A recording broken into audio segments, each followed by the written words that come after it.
myself. Oh yeah! Amazing! Thank you. Zenshu episode number 2. I told you I was going to stick with it. I'm a man of my words, and I did. I am glad and very happy to report episode 2, much better episode than episode 1. And here's the thing. The hair thing still bothers me to no end.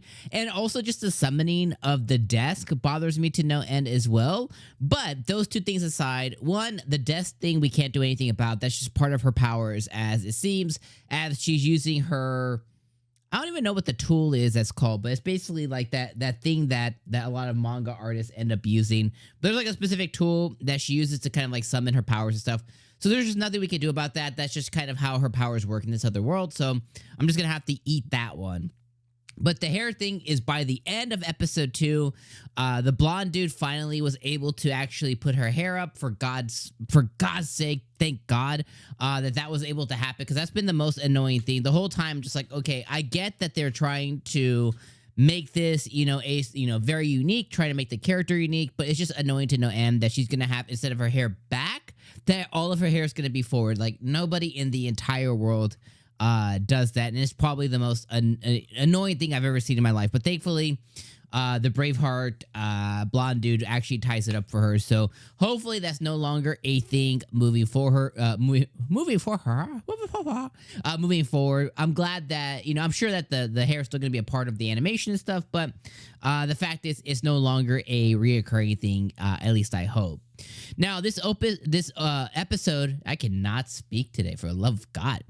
This episode very much focused on, now that the origination of the voids were passed, this is like now Natsuko kind of getting refamiliarized with this world and doing some of the isekai taboos in this sense, which is kind of airing out all of her dirty laundry of like telling this Braveheart guy and all the other characters like, hey, you guys are part of an anime. They're like, anime? You're part of an anime, you're part of this other world, you're part of a world that somebody made up, and she kind of blabs everything. Now, all the folks that were there, including like the mayor, which I forget, Bao something, but the mayor, they all don't quite follow her, but they kind of understand that she knows that she's not from here. And thankfully, the mayor is pretty understanding of like, hey, we've seen crazier stuff happen, so we just kind of have to align with what she's saying, because what she's saying is kind of coming true.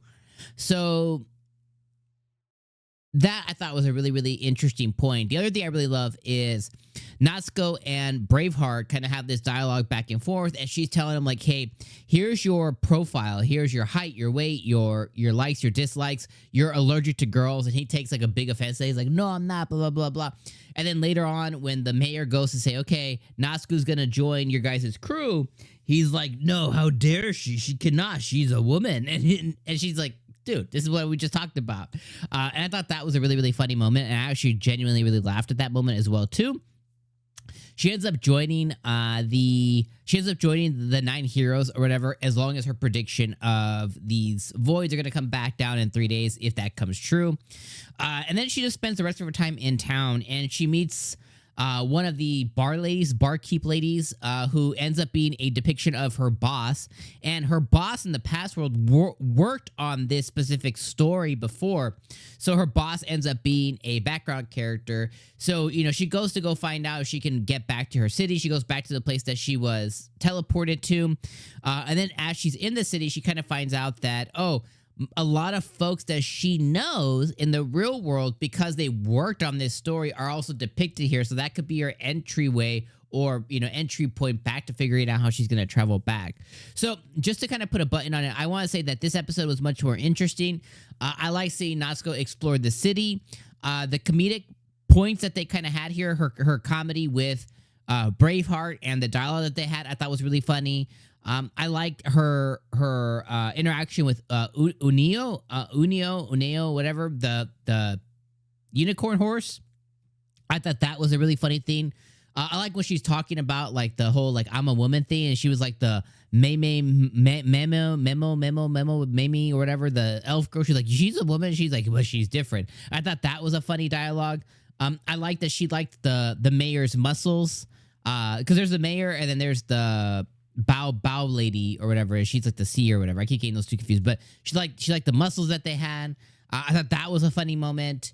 And then I like how they kept yelling at her to just do her magic stuff. She's like, I can't do it. She's like, this doesn't speak. So I thought that was really funny too. So the comedy that they had this episode in comparison to episode 1, where it was just doo-doo trash. I gotta keep it a buck.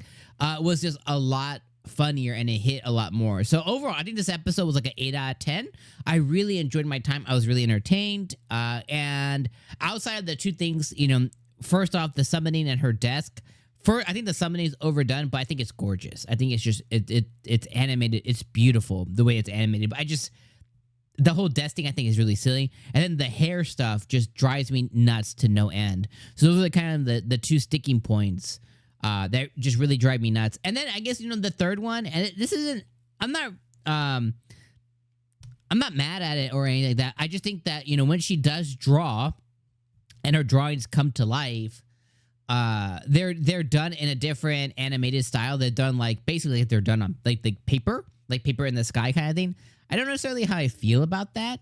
I don't know if it's bad or good. And then the other thing is she continues to fall asleep after she uses her magic for how long it would have taken her to do the actual animation panels. So if what she's drawing would have taken her 1 day, 2 days, 4 days, she's going to end up passing out for that time frame.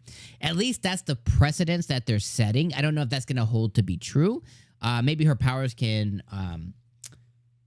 she can level up or something like that. I'm not really sure yet. But putting a button on it for a second time, episode number 2 was a lot better. And I enjoyed my time with episode 2. As opposed to episode 1, I was rolling my eyes a lot. I was pretty bored. I thought it was gorgeous. I thought it wasn't funny.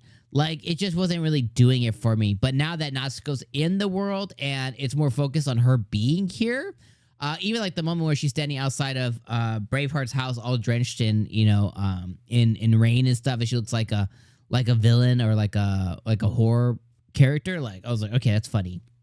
So the things it was trying to do nailed them this episode, as opposed to episode 1. It just wasn't nailing anything at all. It was pretty, but no substance. So, Zenshu episode 2, very pleased. So let me know your guys' thoughts in the comments below. I'm gonna give it one more episode, and then at that point, I'll decide if I keep watching. Just because I'm hyped on episode 2 doesn't mean that it's gonna continue to be really good. So I'm gonna give it episode 3, and then if episode 3 is also to the level of episode 2, I'll keep watching it on the channel. And it also depends on how you guys feel. So let me know your guys' thoughts in the comments. All right, I'll see you guys next week, guys, for episode number 3 of Zenshu. All right, peace out, my friends.